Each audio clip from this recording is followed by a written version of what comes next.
사도신경 고백하심으로 새벽기도에 시작하도록 하겠습니다.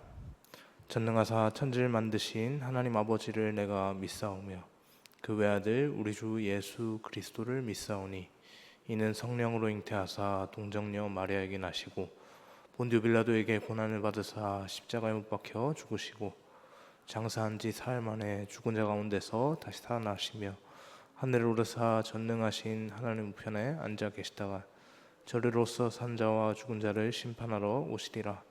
성령을 믿사오며 거룩한 공회와 성도가 서로 교통하는 것과 죄를 몸이 다시 사는 것과 영원히 사는 것을 믿사옵나이다.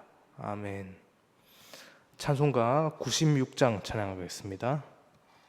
96장입니다.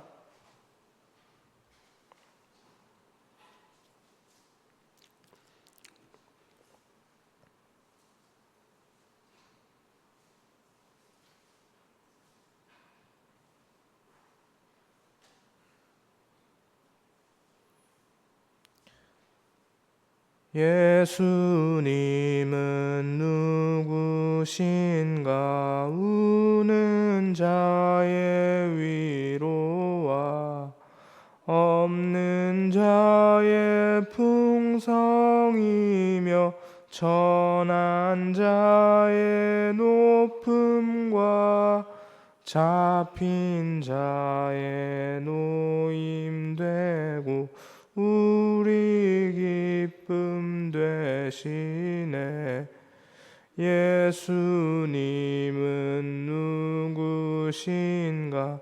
약한 자의 강함과 눈먼 자의 빛이시며 병든 자의 고침과 죽은 자의 부활되고 우리 생명 되시네.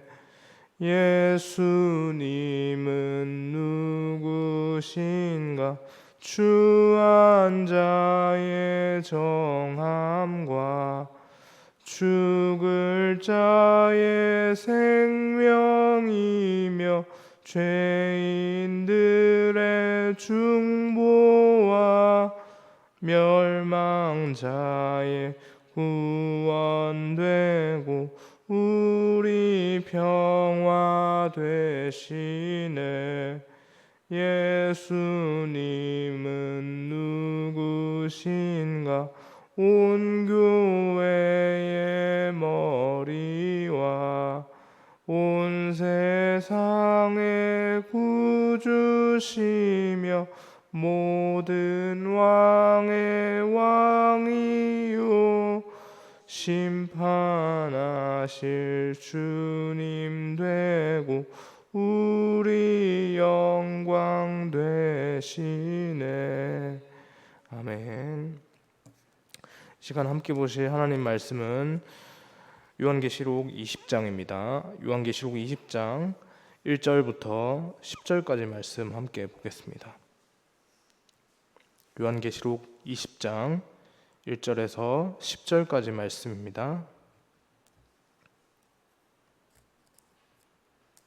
찾으셨으면 저와 여러분 한 절씩 교독하겠습니다. 제가 먼저 1절 말씀 읽겠습니다. 또 내가 봄에 천사가 무저갱의 열쇠와 큰 쇠사슬을 그의 손에 가지고 하늘로부터 내려와서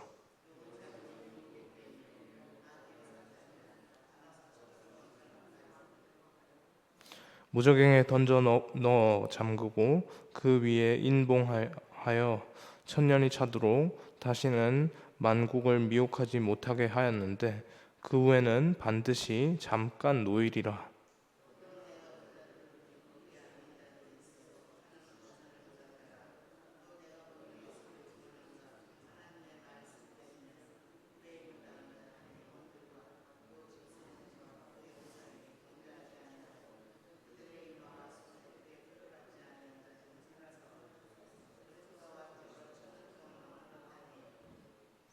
그 나머지 죽은 자들은 그 천년이 차기까지 살지 못하더라.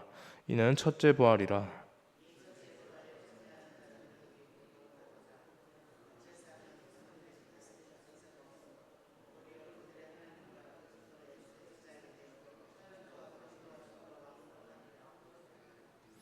천년이 참에 사탄이 그 옥에서 놓여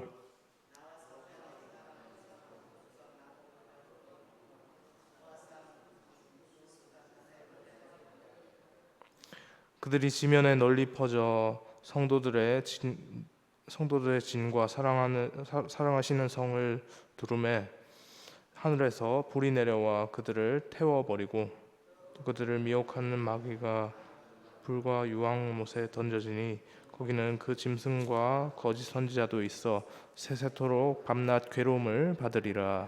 아멘. 어제 우리가 살펴보았던 어제 본문에 해당되는 요한계시록 19장에서 등장하는 것이 무엇입니까?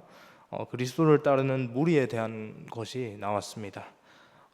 그들은 하늘에 있는 군대들로 그렇게 표현이 되는데 그들은 승리한 자들입니다. 그들은 자기들의 힘으로 이기는 것이 아닙니다. 오직 그리스도의 영광만 바라보고 그리스도를 따랐을 뿐이죠. 그리스도의 힘으로 예수 그리스도의 능력으로 그렇게 승리한 자들입니다. 그 결과 승리하신 그리스도를 따라 그들도 승리한 것이죠.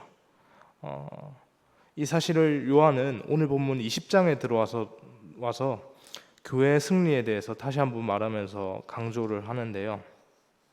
먼저 1절부터 3절까지의 말씀을 보시면 용으로 상징되는 옛 뱀, 마귀, 사탄의 최후의 운명을 말해주고 있습니다. 이 용이 1000년 동안 결박당해서 무저갱에 던져져서 인봉되었다라고 하고 있는데요. 이것과 상반되는 듯한 말씀을 또한 우리가 또 보게 되는데, 여기서는 지금 이 구절에서는 마귀가 그 무저갱에 던져져서 인봉이 되었다라고 합니다. 인봉되면 어떻습니까?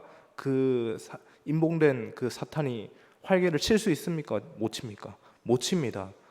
결박당해서 꽉 붙들려서 아무 힘도 못 쓰고 그냥 이렇게 움츠려서 그냥 이렇게 묶여 있는 그 모습인데, 이것과 상반되는 듯한 말씀을 우리가 또 기억을 하고 있는 것이 있는데요. 보면 야고보서에 보면 마귀를 대적하라라고 했고, 베드로전서에는 마귀가 우는 사자같이 삼킬 자를 찾는다라고 그렇게 되어 있습니다. 그렇게 사도들이 그렇게 얘기를 하고 있죠. 이 구절들에서 보면 마귀가 어떻게 하고 있습니까? 결박당해 있는 겁니까? 활개를 치고 있는 겁니까? 활개를 치고 있는 겁니다. 그래서 요한계시록에는 분명히 무저갱에 던져져서 인봉당했다고 했는데, 이 사도들이 또 다른 사도들이 얘기하는 거는 또 베드로 사도나 요한 사도는 또 활개를 치고 있다, 조심해라라고 하니 이게 헷갈리는 거죠. 이게 뭐야? 이거야 저거야? 라고 헷갈리는 상황인데요. 이것을 우리가 어떻게 이해를 할까요? 사탄이 도대체 결박당했다는 건지 아직 당하지 않았다는 것인지 알쏭달쏭하게 만드는 것 같은데 어떻게 이해를 해야 합니까? 이에 대한 것을 생각할 때 무엇보다 중요한 것은요, 성경은 언제나 진리의 양면성을 강조하고 있다는 사실입니다. 이것을 전제로 해서 생각을 하셔야 됩니다. 우리에게 하나님 나라는 어떤 것입니까? 하나님 나라는 이미 임한 것입니다. 이미 이 땅 가운데 임한 하나님 나라인데, 근데 그 나라가 아직 완성되지 않은 상태에 있습니다. 이것이 성경의 양면성입니다. 동일한 관점으로 용은 이미 결박당했지만 아직 지옥불에 들어간 것은 아닙니다. 용이 결박당했다고 해서 모든 활동을 제한받은 것은 아닌 것이죠. 옥에 갇혔어도 영향력을 발휘하고 있다는 사실을 알아야 하는 것입니다. 다만 이미 결박되어서 많은 힘을 쓸 수 없는 상태이기 때문에 결정적인 부분에서 그 영향을 미치지 못합니다.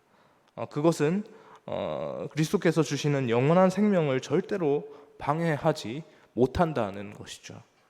그러므로 용이 결박당했다는 것은 이제 더 이상 사망이 왕노릇하는 시대가 끝났다는 것으로 우리가 받아들이면 됩니다. 다시 말해서 복음의 시대가 열리게 되었다는 것을 의미하는 것이죠.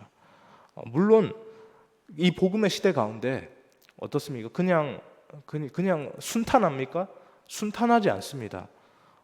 사탄의 회방이 있고 핍박이 있습니다. 이 땅에서도 교회와 성도는 환난과 핍박을 경험하지만 그러나 사탄은 결코 복음을 가로막을 수 없습니다. 교회와 성도는 환난을 당하지만 복음은 항상 전진하고 항상 승리할 것입니다. 그래서 이 상황을 두시고 예수님께서도 마태복음 16장 33절에서 말씀을 하시기를 이렇게 말씀을 하셨습니다. 세상에서는 너희가 환난을 당하나 담대하라, 내가 세상을 이겼노라 라고 그렇게 말씀을 하신 겁니다. 오늘 우리가 읽은 본문에는 천년왕국이라는 난해한 말이 등장을 하는데요, 다름 아닌 천년왕국입니다. 이 마지막 종말 때 우리는 천년 동안 권세를 받아 왕노릇한다라고 하는 것이 바로 이 천년왕국에 대한 이 주제와 관련된 것인데요. 이 부분과 관련해서 사실 신학자들 사이에서 전천년설 용어만 알고 계시면 됩니다. 전천년설이라고 하는 이 주장이나 아니면 후천년설 혹은 무천년설 이런 한 번쯤은 들어보셨을 텐데 그런 것들의 용어들이 막 등장을 합니다. 천년왕국의 시기가 어디에 있냐에 따라서 이게 이제 전천년설, 후천년설, 무천년설에 이렇게 주장을 하는 것인데요. 오늘 우리가 묵상하는 그 교재 있지 않습니까? 묵상집 매일성경 교재, 매일성경 묵상집의 관점은 사실 무천년설을 따르고 있습니다. 해석상으로 무천년설을 따라서 그렇게 이제 묵상을 진행하고 있는데요. 이 무천년설의 관점에 따라서 오늘 본문이 말하는 천년 동안 사탄이 결박이 되고 천년 동안 그리스도와 더불어 왕노릇하는 때, 그때가 도대체 언제냐? 그때가 도대체 언제냐면 바로 이 무천년설에 따르면 예수님의 초림과 재림 사이의 기간을 의미합니다. 초림과 재림 사이, 좀 용어가 좀 생소한 용어들이 등장을 했지만 초림과 재림 사이, 쉽게 말해서 언제라는 겁니까? 예수님 이미 2000년 전에 우리 가운데 오셨습니다. 그리고 우리는 다시 오실 예수님을 또 기다리고 있지 않습니까? 지금 우리의 상황이 그렇지 않습니까? 지금 바로 이 시대가 초림과 재림 사이의 시간입니다. 우리가 요한계시록을 계속 보아오면서 기록된 숫자들이 상징적인 의미로 사용된다는 것을 우리가 많이 보셨을 텐데요. 무천년설의 해석적인 관점에 따르면요, 오늘 본문에 기록된 이 천년이라는 기간이 명시되어 있지 않습니까? 이 천년이라는 기록도 무천년설의 해석상의 관점에 따르면 실제적인 천년이 아니라 상징적인 천년으로 그렇게 이해합니다. 상징적인 천년으로서 그렇게 주어진 것이죠. 그러면 천년 동안 왕노릇한다는 말은 도대체 무슨 말일까요? 이것을 베드로 사도는 왕 같은 제사장이라고 합니다. 실제 왕이 아니라 왕처럼 살아가는 것이죠. 왕노릇인데 왕은 아니지만 왕처럼 살아가는 것으로 그렇게 해석을 하는 것이죠. 비록 이 땅에서 연약하고 부족하게 살아갈지라도 실제 삶은 왕의 행세를 하는 그것입니다. 세상은 우리에 대해 어쩌면 왕은커녕 아무것도 알아주지 않는 그러한 상황이 있지 않습니까? 실제로 그렇죠. 너 뭐가 돼? 너 아무것도 아니잖아 라고 하는 이 생각들을 세상이 많이 주지 않습니까? 그럴지라도 우리는 오직 믿음으로 존귀한 자의 삶을 살아가야 하는 것이고 그 마땅히 우리에게 그 삶이 주어졌다는 것입니다. 이제는 왕처럼 어떤 것에도 얽매이지 않고 두려워하지 않고 하나님의 자녀로서 그렇게 믿음의 권세를 가지고 사는 것, 그것이 바로 이 왕노릇한다, 천년 동안 왕노릇하는 것의 의미를 말하고 있는 것이죠. 3절의 말씀 보면, 3절 말씀에 보면 천년 동안 사탄이 만국을 미혹하지 못합니다. 더 이상 거짓말로 사람을 유혹하지 못합니다. 왜냐하면 진리가 선포되었기 때문입니다. 그러나 이 천년이 지난 후에, 천년이 찬 후에는 잠깐 놓이게 됩니다. 그때는 진리가 가려지고 온 세상이 거짓과 속임수로 잠시 가득 차게 될 것입니다. 그리고 사단과 그 수하들은 최후의 전쟁을 벌이고자 또 새 예루살렘 성도들의 진을 두르게 될 것이지만, 그럼에도 불구하고 하늘에서 불이 내려와 그들을 살을 것입니다. 그리고 그 후에 소위 말하는 흰 보좌 심판이 펼쳐집니다.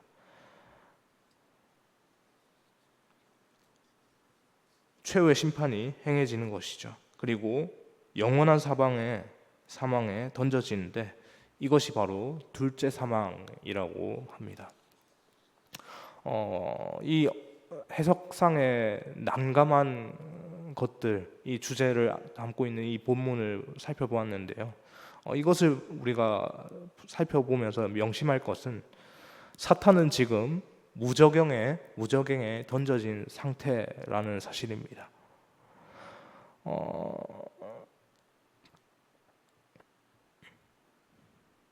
예수 그리스도의 말씀이 전파됨으로 사탄은 이미 결박되었습니다. 그리고 우리는 복음으로 왕 같은 권세를 가지고 이 땅을 살아가게 되었습니다.